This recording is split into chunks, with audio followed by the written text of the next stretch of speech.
So in one of the comments, someone asked me what exactly is my grievance.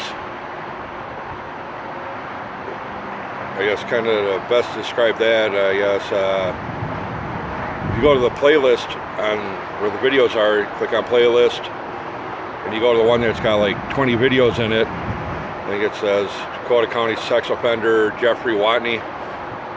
That's just pretty much the more important, I guess, recorded conversations with these probation officers, supervisor, the county attorney, the child protection workers, their supervisors, the recorded conversations with them.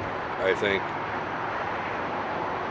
just by me talking to them and questioning them on me finding out about this convicted child molester that's been around my kid, then living in the same house with my kid.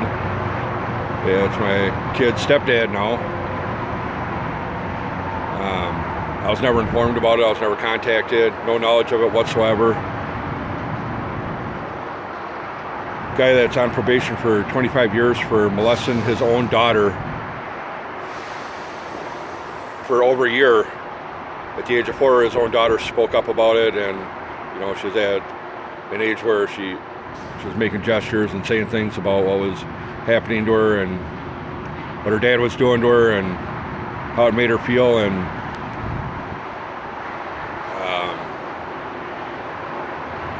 then to think my minor daughter was around the same person, and back in 2005, apparently my ex went and took a 2-hour safety class, which she claims that would make her a supervised visitation person to monitor this child molester then around my kid. My kid at that time was only 2 years old. She was born in 2003. So my daughter was only 2 years old. And in order for her to take this 2-hour class or whatever through Project Pathfinder, it had to be signed off by a probation officer and a therapist. Right then and there, when a probation officer signed them papers, in order for her to take this 2-hour class, to be a supervised person, that means just to monitor, like, say, a family member or your boyfriend, so on and so forth, to be able to gather at, like, family get-togethers, like a picnic or, something like that. That doesn't mean you're a supervised visitation person where you're licensed and certified to so on and so forth. All that does is give you just some basic knowledge, what to look for, or so on and so forth, how to address it, or who to contact at something, or any concerns, so on and so forth. I mean, it's a 2-hour workshop. I mean, it doesn't mean you get a badge and you can walk around. But in 2005, apparently she did that, and it was signed off by a probation officer for her to do that. Right then and there, when a probation officer knows one of their clients, which was Jeffrey Watney, who is a convicted child molester, who's on probation still, on probation for 25 years for molesting his own daughter, when that probation officer signed them papers and was aware that my ex was going to take this 2-hour workshop, right then and there, knowing that Jeff Watney was going to be having contact and being around my minor 2-year-old daughter at the time, probation office should have filed and had a mandate report done right then and there. They should have also had to notify the police department from the town she was living in at the time when that happened, when she was doing all that. That's just their own protocol, it's their own regulations, it's their own, it's right in the laws under predatory offender or sex offender or a registry offender. You look it up under, you can go into Dakota County's website and you can look up for people that are on probation. You can look up child protection for Dakota County. There's recorded conversations of me just acting like, hey, I'm so-and-so, I'm just wondering about what protocols or what's in place or what do you have to do, like if you're a sex offender and you're going to be around a minor child and let's say you're on probation, and the lady broke it down to me, told me what needs to be done, what they're supposed to do, how they're supposed to address it, what's done when it comes to them guys and how they address it, the protocol, everything all the way down the line. And a couple months after that, I had my girlfriend call and act like she was dating someone that was a predatory offender and he was a convicted child molester and he was on probation, and she had minor kids and she planned on having him around her minor kids and possibly, living with her and so on. Just played it off like that.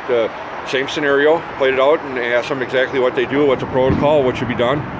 And absolutely none of that was done how it should have been done. And you could tell by the recorded conversation from the very beginning with Terry Olson, which was his probation officer, which is still his probation officer. Her straight up telling me when they know their clients are having contact or around or anything whatsoever with minor children, by law, they're supposed to file and have a mandate report done with child protection. They did not do it. Straight, in her own words, said exactly what they're supposed to do, and they did not do it. Her words were, well, that's just, how we used to do things. And I'm like, well, what do you mean how you used to do things? Is that how you're supposed to do it? No, that's just, the best is, that's just how what? Is that how you're supposed to do it or not? If it's not how you're supposed to do it, why was it done that way? Why wasn't something done? Why wasn't something done when I found out and I called and I contacted them? Why didn't they investigate it, look into it, and realize something's really wrong here? There's a big problem. Instead it was, somewhere the ball was dropped or somehow it was a miss or, okay. Well, they were living together. Nope, they weren't living together. They were living in two separate units, blah, blah, blah.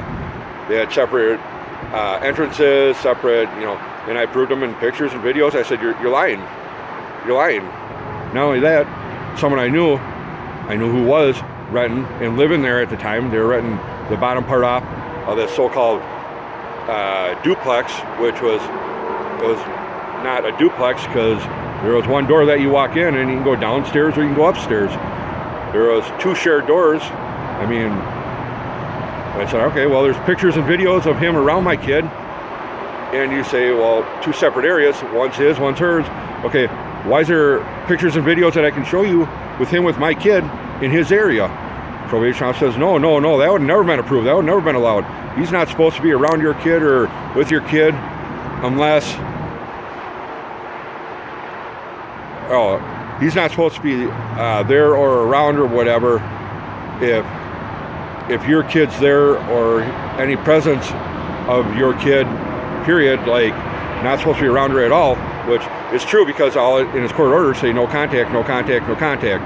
There's no PO approval or whatever, it was never written that way.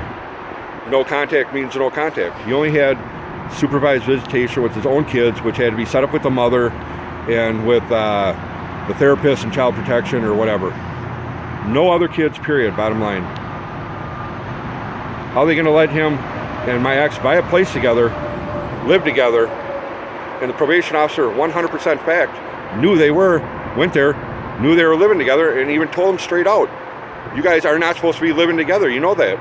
And did nothing about it. Straight, solid fact. Terry Olson went there and straight up told them, guys, you're not supposed to live together, you know that, blah, blah. And she didn't do not one thing about it and let it go. Why would she have to go there and tell him that when she sees it and knows and actually have to say that to him? Why would she have to say any of that and let it go? She didn't do nothing about it. Absolutely nothing. So I guess kind of answer what is my grievance? My grievance is, why is it that we got to follow all these laws and regulations and statutes and so on and so forth when they don't have to, which hinders a legal system when you're separated from another person, you got a kid together, and it just makes more of a conflict of how are you supposed to have any contact or any doings with your kid when they're doing what you want and you don't even know what's going on or what's around your kid or who's living with your kid whatsoever. And then they don't even follow their own protocols, and then when you find out, they lie about it, try to get them on probation. All this is all 100% solid fact. The best way to describe it is listen to the recorded conversations, hear my questions, hear how they answered, and it's under one of the playlists. There's like 20 videos.